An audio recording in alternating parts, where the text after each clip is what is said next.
A blessed good morning to all my supporters. This is Jah-P Sports Talk. I hope everyone is keeping safe. So yesterday was day one at Sabina Park in the first pink ball test. Yes, at Sabina Park, and trust me, it was a very enticing day. So the West Indies were able to bowl Australia over 225. Wow, fantastic. The bowlers are definitely been delivering the goods, and I have to give them thumbs up. Trust me, I have to give them thumbs up. you know, they definitely came out and, gave the Australian batters trouble, and forcing the Australian batters to make error. Trust me, it was fantastic. And, I must say that the fielders also supported the bowlers. So once again, Australia just made one change. Scott Boland coming in for Nathan Lyon. It's the first time in some years now that Nathan Lyon has been fit and hasn't played for Australia. So they started off with Kawaja and Costans again, and both openers did not make much. Kawaja went for 23 and Costans 17. Cameron Green was looking pretty solid right there with Steve Smith, but Cameron Green was bowled by a beauty from Jaden Sales. Then Steve Smith, Shamar Joseph end up going after a wide one there, caught at slip by Brandon King. Then Travis Ed, was pressing on 20 from 53. Boy Webster went for one. Alex Carey 21. Pat Cummins fiery 24. Mitchell Stark went for a dot ball by Jaden Seals. Cat Boland 5 not out. And Josh Hazelwood was the last wicket to go. Caught by Alzar Joseph or Shamar Joseph for 4. So the West Indies conceded 16 extras, including 2 wides, 6 no balls, 7 leg byes, and 1 bye. Hoping to see them improve a little bit with the no ball. I think the no ball is getting a little bit too much, you know. But I must say, well done regardless. Restricting bowling out Australia for less than 300 runs. Trust me, it's a plus or a A plus. So the bowlers now, Shamar Joseph, 17.3 overs, 4 overs for 33 runs. Trust me, Shamar Joseph have definitely bowled different in this match. In the last match, he was a bit expensive, but trust me, with these figures, I can't say much at all. Believe me. Jaden Seals, 3 wickets, 59 runs, 16 overs. Alzar Joseph, 7 overs, 1 maiden, 23 runs. Alzar Joseph had went out of field for some time. I'm not sure exactly what had happened to him, but later on in the evening, he had came back. So he's getting rest now too, but later on today, hopefully. Justin Greaves, 14 overs, 2 maiden, 56 runs, 3 wickets. It was a bit expensive at some intervals, but the good thing that he was able to pick up wickets and were able to trouble the Australian batters. So I must give him commendation. And this is what we want to see, my viewers. We want to see players helping out the team, all rounders, you can bat, you can bowl, you can feel, this is what we want to see more. Jamel Warkan, 12 overs, 4 maiden, 33 runs, no wicket, and Rastan Chase, 4 overs, casting 13 runs, no wicket. So for the West Indies now, we saw where Coach Darren Sammy made a few changes. At the top of the order, Craig Brathwaite got rested. They brought in Michael Louis. Then Kevlan Anderson coming for Casey Carty. Then Anderson Phillip being dropped and Jamel Warkan coming in.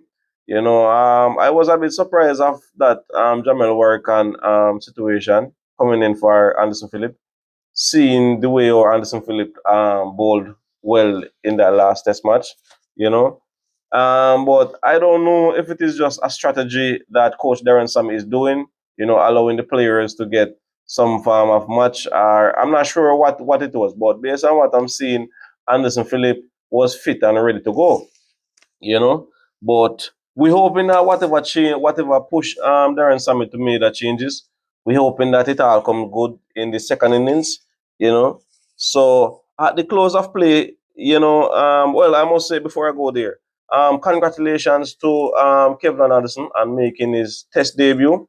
He have been doing well. and he got an opportunity. But towards the end of play there, I think he probably was a little bit nervous and all of that. And at some point in time, I saw him was coming down the track and so on, you know.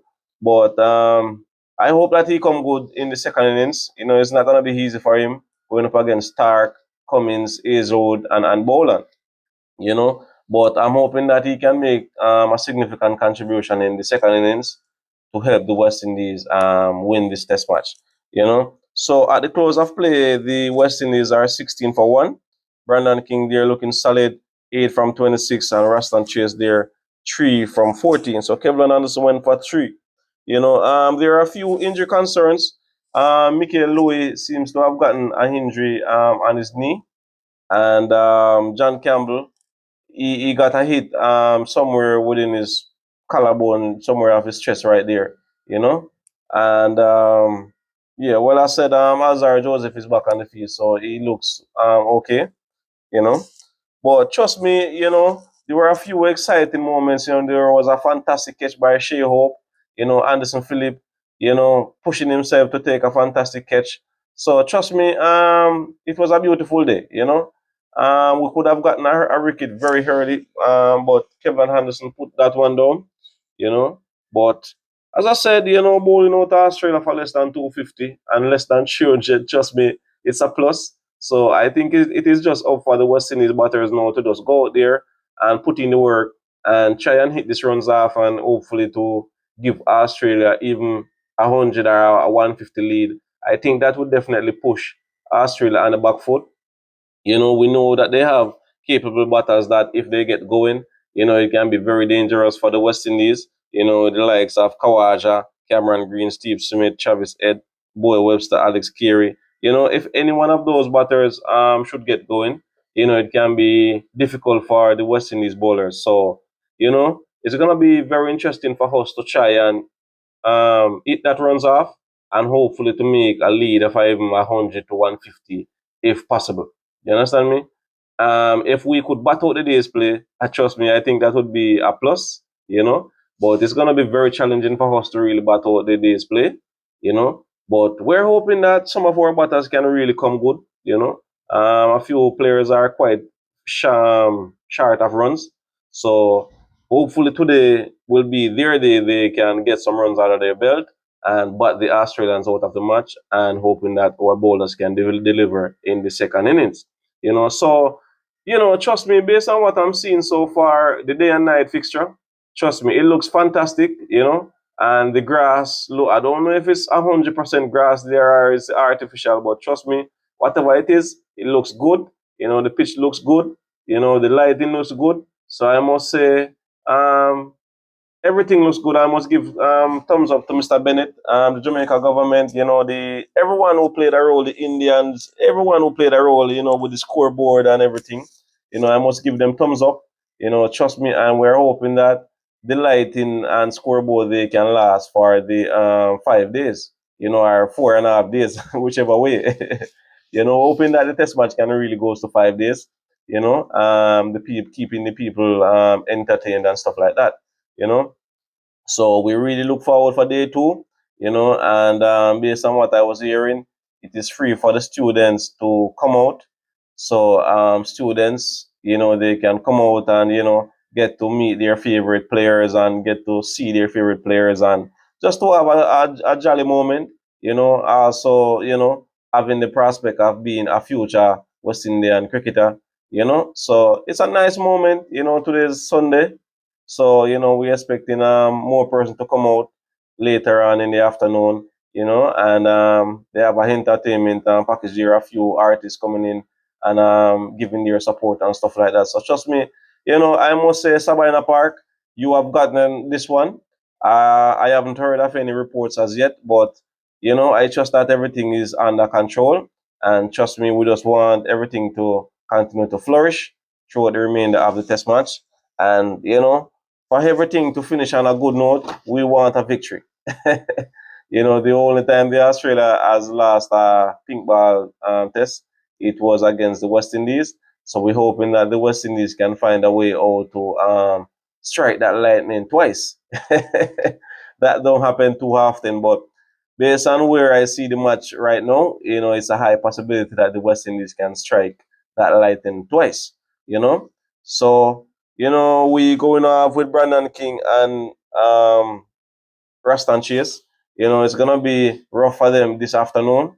But I think that once they come out with a mentality, not to do any loose shot and stuff like that, I definitely think that we are in a chance of, pressing on and getting some runs under our belt.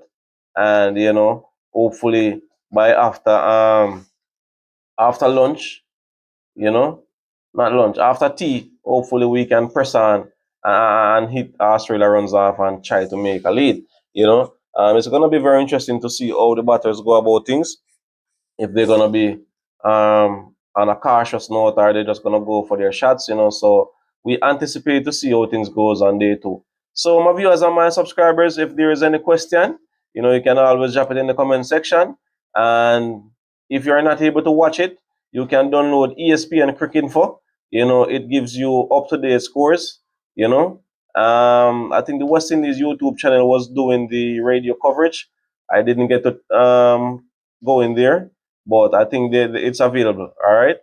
And there are some other apps out there that you can find to watch the match on. I'm not sure whichever country you're in. You can try Sky Sports, Fan Code, I think Rush Sports. There are some apps out there that you can find. So you just have to just go on Play Store and just try some cricketing apps, and hopefully that you will be able to watch the West Indies versus Australia. So my viewers and subscribers, I just want to wish you guys all the best for the remainder of the day. I wish that you keep safe, cook your rice and peas, your gungo peas, stew peas, whatever you're gonna do, soup today. I don't know, but I wish that you all have a beautiful day. So until next time, this is Jah-P Sports Talk. Keep safe.